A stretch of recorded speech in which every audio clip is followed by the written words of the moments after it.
When it comes to historical films, Agora from 2009 is one of my favorites. It's an epic, dramatic tale, visually stunning, philosophically deep, and with a wonderful music track. And it also deals with a really fascinating period of history, as well as a fascinating place, which is the city of Alexandria, in the era of the late Roman Empire. The film puts us in the initial stages of the transition between antiquity and the Middle Ages, the first step on the bridge that connects two worlds, one that is about to die and another that's about to be born. And the film takes great care to depict all that. On the one hand, we see the vibrant, colorful, interesting world of ancient Roman Egypt. It's a world of Greek philosophers, astronomers, scientists, temples, and universities. And through the prism of the film, this world is dying. And it's being replaced by something dark. And that darkness is depicted in the first glimpses that we see of the medieval world, which is the world of Christianity. At the time of Agora taking place, Christianity is a new religion. It's only been about 4 centuries or so since Jesus died on the cross, and since his movement began to take shape.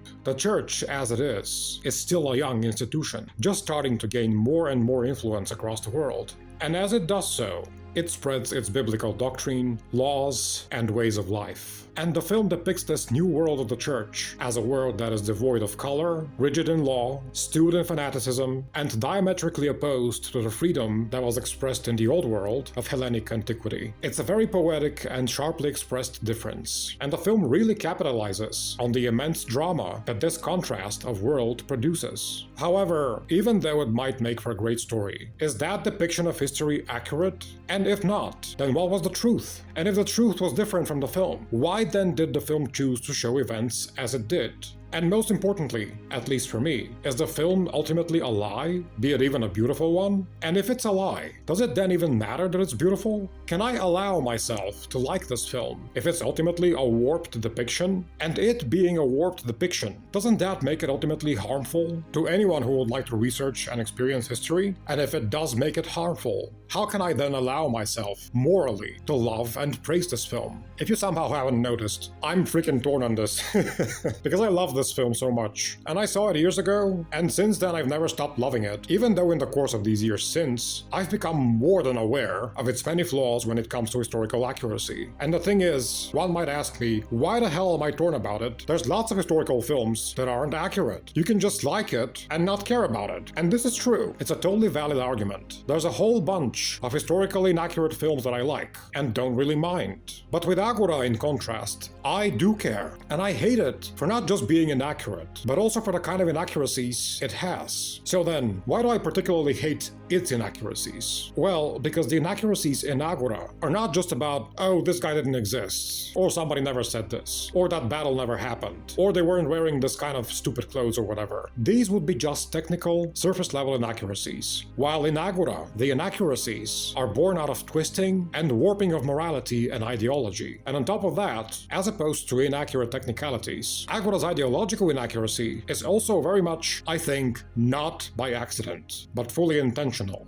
If you've heard of Edward Gibbon, he's kind of like your go-to classic guy for Roman studies. His overall idea is that ancient Rome only got ruined because it embraced Christianity. Does that maybe sound familiar when you compare it to Agora? Because it's the same. And both Gibbon and Agora are completely wrong on this assumption. But the problem is, Gibbon, even though he's wrong and long since disputed by other historians, if he got up from his grave now and we could show him what we've learned and ask him does he still think he's right, you bet your ass he'd say so. While the film Agora, I'm not exactly sure why, but I'm very certain that the filmmakers and the people who came up with it were very much aware that Christianity destroying Rome is completely overly simplified, insanely idealistic, and ultimately totally wrong. So in other words, Gibbon didn't know that he was wrong, and the Agora filmmakers did know. And my question is then, why did they lie? And if I have to judge by the film itself, I'd say the filmmakers were probably either atheists or anti-Christian at the very least. Otherwise, why would you depict Agora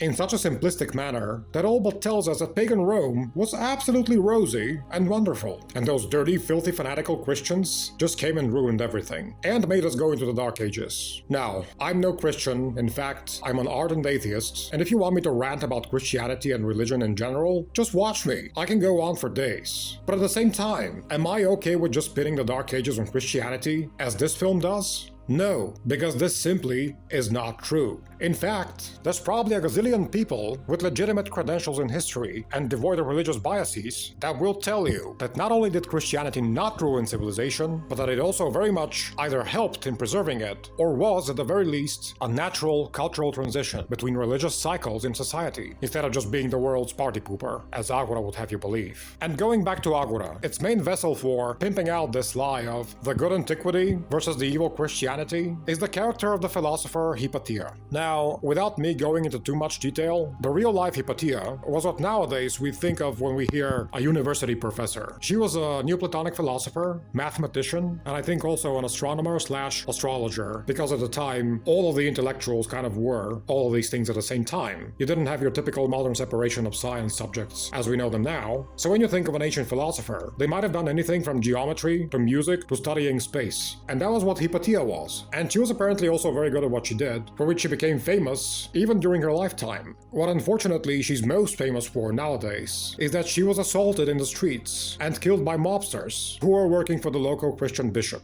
Now, the film Agora would have us believe that she was killed for a couple of things, which are, she wasn't a Christian, meaning she was a heretic, and she was also a woman, which, oh no, St. Paul doesn't approve of women with brains. And so that's why the bishop got rid of her, according to the film. And is that true? I mean, I'm sure if you start digging for subtler context, these elements might have played a role. Like, do I find it difficult to believe that a 5th century bishop would have hated a famous and educated woman? That is completely possible. But if you consider the scenario only, that makes for an extremely simplistic and dumbed down version of what actually happened. And what actually happened is that the Bishop of Alexandria was in a battle for political influence with the governor of the city, and each of the two guys had their groups of political supporters, which is where Hypatia comes into the picture. She was politically affiliated with the city governor and a strong ally of his. And, unfortunately, when you want to take out your political opposition, one of the things you gotta do is to take out your rival's allies. And in the ancient world, taking out your enemies didn't just mean beating them at the ballots, it meant literally destroying them. The Bishop of Alexandria then had Hypatia offed because she was a strong political opponent, not because she didn't care about Jesus, or because she was a smarty pants professor or whatever. She took sides in a struggle, and that had its risks. And she suffered those risks. This is what happened. And that's how it was in the ancient world. And many would say that this is what happens now as well, but that's a whole separate video. And so, can you see how the film Agora lies to you with fairy tales and presents history through a lens that is dangerously warped into simplification? It's like taking history and presenting it through ChatGPT. Blatantly wrong, but confident in its presentation to the point of sounding convincing to people who wouldn't know any better, which serves as a mass spreader of untrue perceptions of the world. And if you think I'm being overly dramatic, that's fine. I might be, because this film is from 2009, so who cares at this point? But I think in a time where it gets ever more problematic to know what's true and what isn't, it's especially important that we start to sift through misconceptions and become better at it, starting even with the older stuff, so that we can gradually learn and train ourselves in sifting out the newer stuff.